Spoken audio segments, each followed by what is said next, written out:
looking to distinguish an unattached garage. But in this case, the argument that it does warrant Fourth Amendment protection is heightened by the fact that you have 2 couches, a pool table, all incidences of normal you also daily. I have the photos in the record. You also have a motorcycle, you have barbecues, you have your typical garage stuff in there too.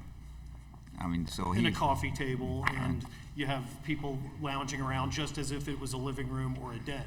And given the situation of this particular residence, it was a townhouse where it's surrounded on all sides, including on top, by the residence itself. It is indistinguishable from any other part of the residence, but for it's got a garage door. Going back to the issue of whether there was probable cause for the arrest, if that's disputed, then does that change the whole paradigm of how we look at this case? Because then we're not talking about someone fleeing arrest. We're just talking about them fleeing questioning. A Terry stop. It's a Terry stop, which then but is that, okay, so let's go to this, because if you're correct that there's a question of probable cause, that may lead us to a different conclusion. Did the first district assume there was probable cause for the arrest? It would appear reading the decision Okay. without stating that was an assumption. So I think let's assume there's probable cause. Now, I go back and forth here because you've got the one issue of there's the sanctity of the home, and then again the idea that that there's the search or the arrest is much more than just getting Mr. Markus to come back out. But on the other hand, there's the idea that, hey, tag, you're it, or home base, and you get to go into your, you flee into your home, and now you're immune from being arrested. How do you see that as being what rule comes out of this case? If we say, look, if there's probable cause for the arrest of this nonviolent misdemeanor, but you can't just, the fleeing felon rule or the fleeing suspect rule trumps that. What are we advancing as the legal rule in this case? Correct. I think the first district got it right. And if we go back and look at this as Fourth Amendment jurisprudence, the home is one's castle, and that it requires a warrant to enter the home unless there are clearly delineated exceptions to the warrant requirement or the warrant rule. And one of those exceptions is exigent circumstances. Subsumed within exigent circumstances is hot pursuit. But as this court has previously stated in Riggs, when you're analyzing the conduct of a law enforcement officer carrying out a warrantless entry into a home, you examine the totality of the circumstances. And that's what the first district did in this case. In this case, though, under that analysis, this defendant, the officer observed the defendant smoking. The defendant then exhales it, and he smells the odor of marijuana, and he throws it away. Okay, and that's basically the facts of this case. And then he flees in some manner to the garage. If in the course of him fleeing into the garage, he had closed I assume the garage door was already open. That's correct. And stayed open. That's correct. If he had closed the garage door, would the officers have been able to pursue him or not? I mean, does it make any difference if he had attempted to secret himself by closing the garage? Well, according to the state, it would be of no moment because they're allowed to enter the home. They could get a sledgehammer, bust the front door open under that fleeing suspect theory. So under the state's theory, it's of no moment. For our standpoint, whether the garage is open or closed is of no moment, but for a different circumstance. It is beyond the threshold of the home. It is within the sanctity of the home. So at every time you have a fleeing suspect, the police would then have to just say, okay, let me call up, see if I can get someone to issue me a search warrant and wait there until the search warrant gets issued. Well, in this factual circumstance, there was a number of things that could have happened. You had a number of occupants in the garage. They could have said to any of them, who lives here? Can I come in to get him? They could have gotten consent, a well-defined exception to the warrant requirement. And as the Supreme Court has recently set forth in its case of Missouri v. McNeely, what was once perceived as the administrative inconvenience of getting a warrant is greatly diminished in this age of technology, where you can get one rather quickly, either via telephone, Let me email. ask a question about the physical circumstance here. Is there no door at the back of the garage? The record is unclear on that. We know there's a door that's leading into the house. Presumably, there's a door in the house somewhere in the back. Well, I mean, the scenario that they just kind of stand outside and say, "Oh, may we come in and get him?" I mean, he's getting away. He's seated on a couch. Well, but he's in a position to get away. If But don't they have the house? How many officers were there? Well, that's also unclear. We know there were at least three in the garage, with a number of other units responding. The total number is unclear, but Now, it's in excess of I haven't three. been on a lot of calls, but I watch television, and I see that they always say, go back to he might exit that side, so somebody covers the side where he might exit. But it's my understanding this was a wide open garage. Yes, sir. It was up, the door was up, and the guy was sitting on the chair. So if they thought he was gonna run, then they could have done some action to keep him from running. I believe And plus, how did this case square with any of the exceptions that they talk about in Welch? Well, I mean, in the Welsh, they emergency, talk the- about exigent circumstances. Right. And the one that was advocated by the state of Wisconsin in Welch was the destruction of evidence, that the But the blood evidence was alcohol would outside, dissipate. wasn't it? Excuse me, sir? Wasn't evidence outside? Well, the evidence was in the gentleman's body. It was his blood, that the alcohol level No, was I'm getting- talking about in this case. Oh, the marijuana? Yeah, it's laying in the driveway. Yeah. So there was no, and that's my point. The first district got it right. Could I ask you a question about Santana? Does Santana involve any analysis of exigent circumstances? The majority Certainly, opinion. certainly. What did they say about exigent There's a circumstances? heroin transaction where the person that's dealing with the Did they talk about exigency? destruction of evidence? Yes, sir. Okay, but they talk about it in terms of exigent circumstances. Yes, the destruction of evidence. Hot pursuit is the Do they exigent. use the word exigent? I'd have to look in the opinion, but they talk about exigent in terms of the hot pursuit and the exigency of destruction of evidence.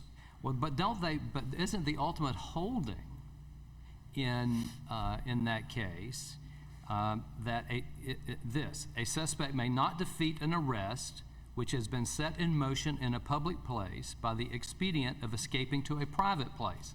That's the holding, isn't it? Holding based upon the facts that it No, I was. understand. You can argue about whether that extends to facts other than the felony that was involved there. So I understand that. But the core holding has to do with the arrest having been set in motion and someone attempting to evade the arrest by going into a private place. Now, let me ask you this, just in terms of the broad way this would work.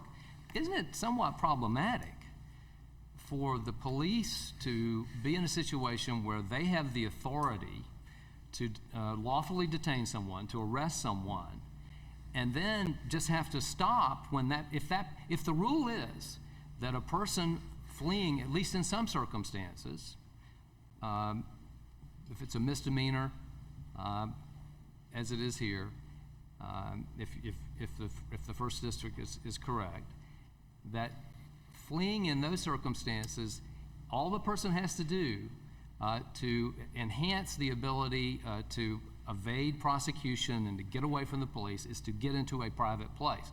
Not even necessarily the person's own home, but any dwelling. If they go into a dwelling, then the police are going to have to stop at the outside of, if they jump over a fence, they got to stop outside the fence, they got to stop at the door, and then they've got to try to go back to intercept them in some other public place. Isn't that somewhat problematic?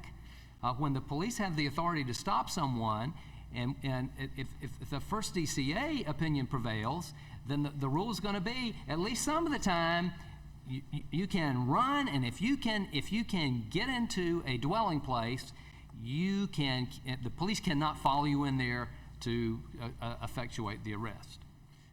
Is that problematic for police? Yeah, isn't that problematic? I think the Fourth Amendment and the jurisprudence emanating therefrom regarding the sanctity of the home is problematic for police. And they ought to recognize that when you're entering the threshold of a home, the rules change a little bit, that you need to evaluate what are the circumstances present that authorize my entry into this home.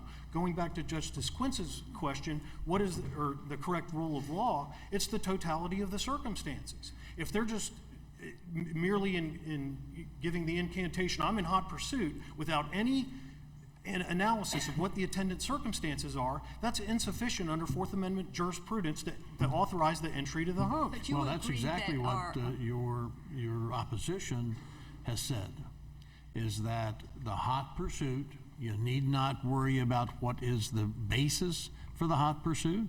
You need not worry about whether there's destruction of evidence. Is that once that process is set in motion, hot pursuit doesn't include those things. We don't look to those. Those elements don't matter. And if you disagree, why do you disagree, and what's the authority? The authority would be Wisconsin v. Welsh, this court's pronouncement in Riggs, that you have to look at the exigency. What is the grave emergency that warrants law enforcement to enter this home without a warrant?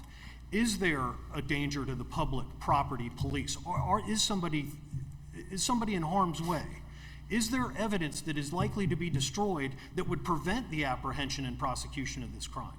In Mr. Marcus's case, none of that is applicable. Well, how There about would- the absence of Mr. Martin himself? I mean, I guess it seems to me that what you're saying is that under these kinds of circumstances, as soon as you get into the home, the police are going to have to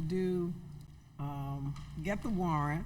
To keep him from escaping, they're going to have somebody say there's a back door. Set up a And perimeter. he could get out, so they've got to close in for this kind of, any kind of offense. Is that what you're saying? If that's what they elect to do, but it's a routine law enforcement Well, function. this is not for any, let's just make sure we understand something. You're saying that hot pursuit, I think the disagreement is that hot pursuit actually doesn't mean that any time you think you can arrest somebody, whether it's a misdemeanor or a felony, that you can enter into the home. Well, I think mean, that that's- felonies are different, and Okay, the so- legislature has categorized them as different. Those are serious crimes. So now and we- Welsh directs that under, that is an exigency for a felony, that they could enter the home. Okay, so now we're back to the question, we're required to construe our jurisprudence in conformity with the U.S. Supreme Court. And so now we go back to whether the U.S. Supreme Court has specifically held that hot pursuit is a blanket exception no matter what the nature of the underlying arrest would be. They have not. And when it's telling, when But that, you agree, we've got to. the conformity clause would require this court Okay. to adopt whatever the Supreme Court found binding. And I do want to make sure we're not talking here about a search warrant, because I think there was a question about, well, do they have to wait to get a search warrant? Would be an arrest warrant. Well, and that's an interesting What was the question. warrant that they needed to get? Presumably, they didn't have his identity. They would need a search warrant to apprehend the body. They could get an arrest warrant, but it would be very undescriptive other than the physical description of the gentleman. I mean, so there's some issues about whether it would be a search warrant or an arrest Is there another concern about police entering homes on a pretext of there being a minor misdemeanor? As you said, this is Jacksonville Beach on a Saturday night. Now, I don't know the color of the defendant or his cohorts, and finding an excuse to actually enter a home. Is that a concern that we should have? It's a concern I, as a citizen of Florida, has, because anytime an officer articulates that he was in hot pursuit of any offense, it now allows him authority to, if the court was to adopt the state's argument, to go into the house no matter what the offense was, no matter what the attendant circumstances were. It could be spitting on a sidewalk. As we've pointed out in our brief, under the City of Jacksonville Beach Municipal Ordinance Code, just about all ordinance violations are subject to a 90-day jail sentence. But you don't have to go that far, even if you decide in a case like this that hot pursuit was applicable. We do know that this was a misdemeanor offense that was a jailable offense. I doubt that spitting on the sidewalk, and maybe I'm wrong, and it is, but I doubt that spitting on the sidewalk or some other offense like that, even the garbage throwing, would be a jailable offense, would it? Under the City of Jacksonville Beach Municipal Ordinance Code, it is a jailable offense, 90 days. What if in this circumstance, the police officer had said, instead of stop, he had said, "You're under arrest, stop"? Can the police officer follow them in the home then, under those conditions? I don't think it changes the analysis. The analysis is whether it's an exigent circumstance. And there was no danger to any person's property or police by Mr. Markus entering the home. There was no contention of anyone being in harm's way. There was absolutely no contention of any destruction of evidence. So we go back to the proposition of Welsh v. Wisconsin, that in that case it was a non-jailable offense, but they didn't limit it solely to non-jailable offenses. They used this rather amorphous language, minor offense, which we're now all wrestling with, what does that mean? But back to your question, Justice Polson, I don't think the fact that he would have announced you're under arrest changes the analysis. It's whether there was an exigent circumstance that authorized that law enforcement officer to cross the threshold of that home without a warrant. And the mere incantation of hot pursuit is insufficient. Is it something to be considered in the totality of circumstances? Certainly. But when you analyze the totality of circumstances with no danger to anyone, no destruction of evidence, absolutely no exigency whatsoever that would warrant the need to forego a warrant, he had the time available, he had the ability, he had the backup officers. There was absolutely no reason in this situation not to get a warrant, or at least try to get consent from one of the occupants. None of that happened. And so, a long-winded answer, no, I don't think that changes the analysis. And if there's no further questions, that's respondent's position in this case. Thank you.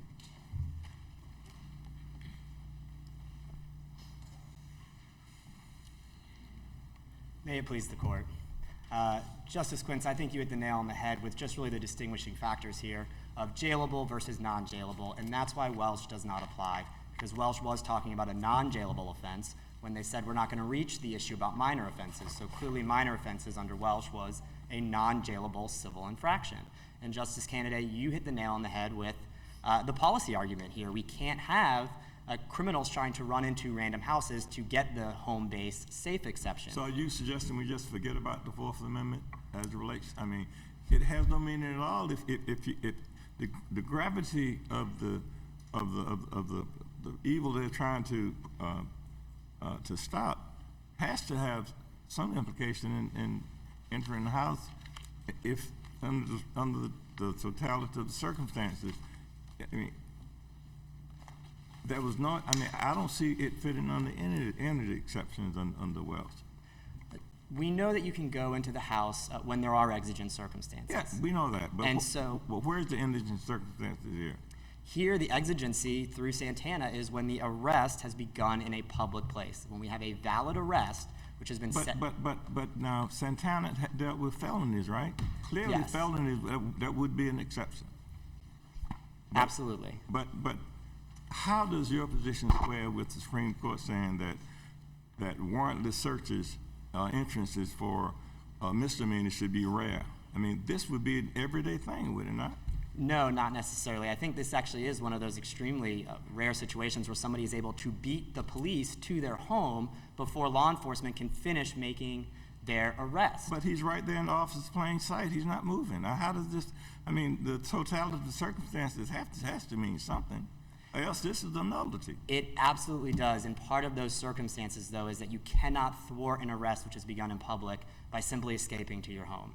Ultimately, when this court goes back and looks at the cases, reread Gassett from the third and reread Williams from the third, because you'll see an analysis in conformity with the United States interpretation. I think then we have not hot pursuit, then the exception is that you can enter the home if you are going to arrest someone for a misdemeanor. That's just, then there's no, that's the pronouncement you're asking us to make. There's no such thing, it's not exigent or hot pursuit, it's making an arrest for a misdemeanor is what you can go into a person's home without a warrant. when the arrest occurs within the when the circumstances occur within the officer's presence. And for these reasons, this court No, should. but you're arguing that only applies where there's hot pursuit. Yes. You're not, this is not about any arrest unless there's hot pursuit. Yes. That's Sorry, correct? yes, exactly. And that is also pursuant to 901.15, which allows for a misdemeanor arrest which occurs in the presence, and then the arrest should be made immediately or while in fresh pursuit. And for these reasons, this court should reverse. Thank you. Thank you for your arguments. If counsel would just remain seated for a second. The teachers, will you please wait in the courtroom for the justices to come back out again from the conference room for an official photograph with the court. I believe there will be 2 photographers here for you. So we'll be right back. Thank you for your arguments.